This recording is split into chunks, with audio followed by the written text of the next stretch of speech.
Bonjour, c'est Cryptoly, j'espère que vous allez bien aujourd'hui.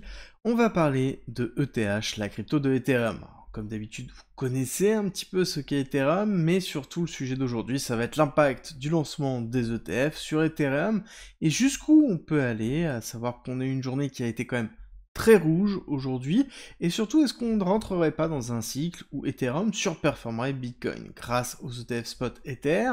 Oui et non, vous allez voir que c'est beaucoup plus complexe que ça. Et pour ceux qui ne me connaissent pas, je suis entrepreneur, investisseur et trader crypto, et justement, je vais vous rappeler rapidement ce qu'est Ethereum et pourquoi il y a beaucoup de choses qui tournent autour d'Ethereum. Ethereum, c'est la seconde plus grosse crypto qui existe, c'est surtout celle qui a permis la création des smart contracts, c'est globalement des bouts de code qui permettent de pouvoir programmer la blockchain.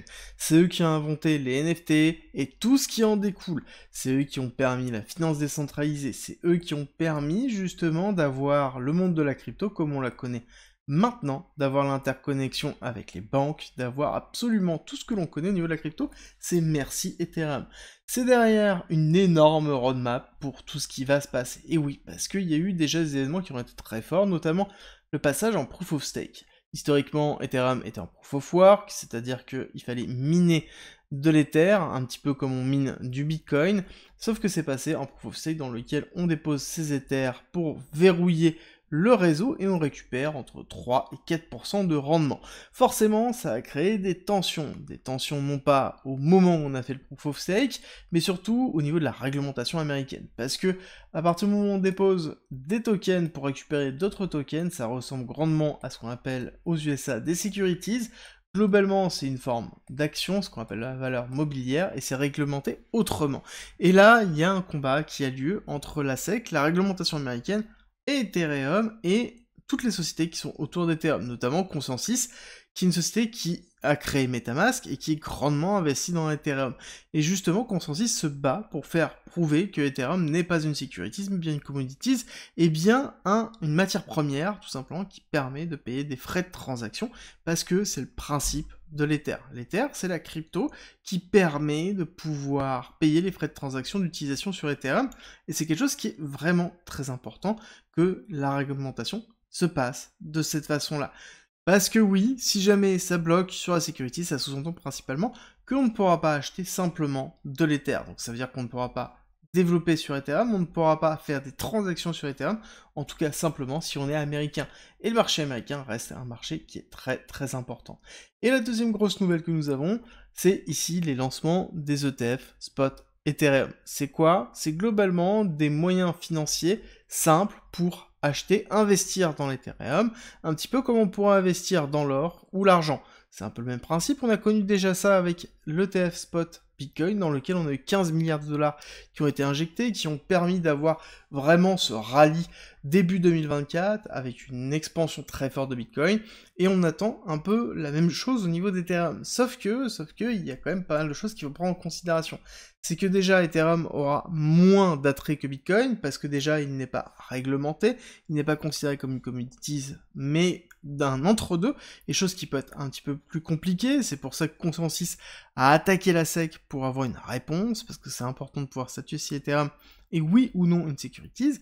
Et deuxième chose, nous avons Grayscale Capital, qui a un trust, donc c'est-à-dire l'équivalent d'un ETF mais bloqué, c'est-à-dire qu'on ne peut pas vendre ou acheter des parts, ou en tout cas vendre facilement des parts, c'est un marché secondaire, et qui veut passer son trust en ETF. Et c'est pas pour rien, c'est parce qu'ils ont 2,9 millions d'Ethers qui sont bloqués, soit à peu près 9 milliards de dollars, qui sont stockés sur leur trust, et si c'est comme ce qu'on a connu au niveau de Bitcoin, il y en aura plus de 50% qui vont sortir. Et qu'est-ce qui se passe quand les gens sortent d'un ETF? Bah tout simplement, l'ETF vend les parts et vend le collatéral, c'est-à-dire directement les Ethers. Alors ça ne se fait pas au marché, ça se fait en OTC, over the counter, c'est-à-dire dans des groupes particuliers qui sont généralement liés à des market makers, des personnes qui s'occupent de gérer les énormes transactions pour éviter d'impacter le marché, et ça, c'est tout à fait normal. Mais il y aura quand même une pression baissière qui sera réelle au niveau du prix, et c'est quelque chose que les gens sont en train de se préparer. Oui, on a une attaque agressive au niveau du BTC, on a une chute qui est très forte, mais est-ce que c'est ce qui impacte actuellement Ether? Est-ce que le lancement de l'ETF spot Ether sera suffisant pour redynamiser Ethereum, ou est-ce qu'il va falloir plus? Est-ce qu'on va rentrer réellement dans cette phase où Ethereum va dépasser Bitcoin sur le long terme? Bah là, techniquement, nous avons quand même pas mal de réponses. Nous avons pas mal de réponses pour plusieurs raisons. La première chose, c'est quand on regarde le graphique ETH-USDT, donc qui est la représentation de l'Ethereum par rapport au dollar, on voit qu'on est en train de retester les 2800. Je vous avais donné cette zone en vous disant que c'était vraiment une zone qui est très intéressante et qu'il fallait impérativement la tenir. On voit qu'on est en train de la défendre, mais ce n'est pas suffisant. Quand on regarde techniquement, nous avons eu une phase d'accélération, un premier rebond, deuxième phase d'accélération dans lequel on n'a pas marqué un nouveau top, donc c'est-à-dire qu'on a bien conservé l'ancien top, et on a fait un top plus bas. Donc ça sous-entend que là, ce que l'on attend, c'est un break baissier pour aller chercher potentiellement les 2600, les 2500, dans lequel on va rentrer dans une buy zone qui va être très intéressante, dans lequel on a un très gros order block qui va être une très grosse zone de résistance, et un très gros support dans lequel on pourrait repartir. L'autre buy zone est beaucoup plus basse et dans les alentours de 1600-1800. Et il faut prendre en considération que oui, la correction sur Bitcoin n'est pas encore terminée, ça peut encore continuer, mais en l'occurrence, on commence à avoir une baisse de la pression baissière au niveau d'Ethereum. Par contre, Ethereum va avoir son propre événement qui va être cet ETF, Spot Ether, qui devrait pas tarder, qui devrait arriver soit aujourd'hui, soit dans les jours qui arrivent la semaine prochaine principalement. On n'arrête pas de nous dire que ça va être dans l'été, ça a été acté que ça allait être dans l'été. Et du coup, ça sous-entend qu'on va avoir une pression baissière, en tout cas dans un premier temps, et c'est là où on va voir si on a un équilibre qui se fait. L'équilibre étant que les personnes qui veulent rentrer sur les ETF Ethereum rachètent les parts de Grayscale Capital, un petit peu ce que l'on a pu connaître justement sur l'ETF Spot Bitcoin, dans lequel une grosse partie des Bitcoins qui étaient sur Grayscale Capital avait été rachetée notamment par les ETF BlackRock et Fidelity pour répondre à la demande des investisseurs.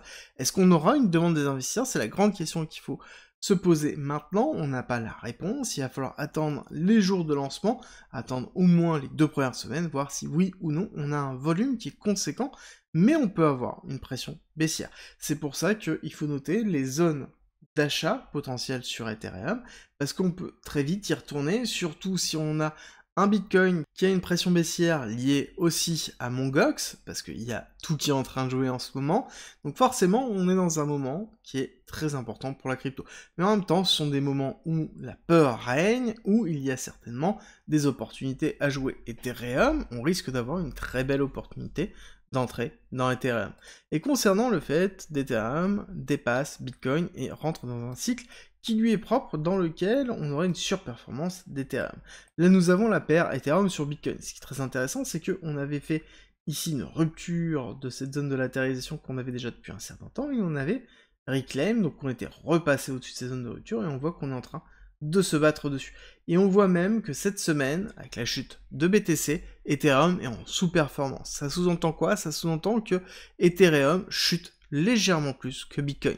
Ce qui est aussi logique parce que Ethereum est fortement lié à Bitcoin et Ethereum a son propre événement à lui. Donc forcément, on a une double pression et ça serait logique ici d'avoir un maintien de cette zone-là avec un combat sur ce support. Tant qu'on maintient cette zone et qu'on ne casse pas le plus bas, ça sous-entend que on aura la capacité de rebondir. Pour moi, la zone vraiment importante, elle va se trouver ici au niveau des 0,042, dans lequel on va avoir certainement une très grosse réaction du prix, les 0,040 et 0,042, pour pouvoir ensuite repartir. Donc il est probable d'abandonner cette partie-là, avec notamment, si jamais on a une vente massive des Ethers de Grayscale Capital et personne pour les acheter, à ce moment-là on aura une cassure, et potentiellement un très beau rebond qui s'effectuera dans cette zone-là pour repartir à la hausse. C'est quelque chose qu'il va falloir surveiller et qui pourrait donner le go justement sur une saison Ethereum versus une saison Bitcoin qu'on a connue justement en octobre 2023 jusqu'à mars 2024. Et c'est ce que l'on attend, c'est ce que l'on attend aussi pour les Layer 2 qui dépendent directement d'Ethereum, et ça va être dans tous les cas une réponse assez rapidement dans les semaines/mois qui arrivent. J'espère que cette vidéo vous a plu, si c'est le cas, n'oubliez pas, likez, partagez et abonnez-vous, et on se retrouve très vite.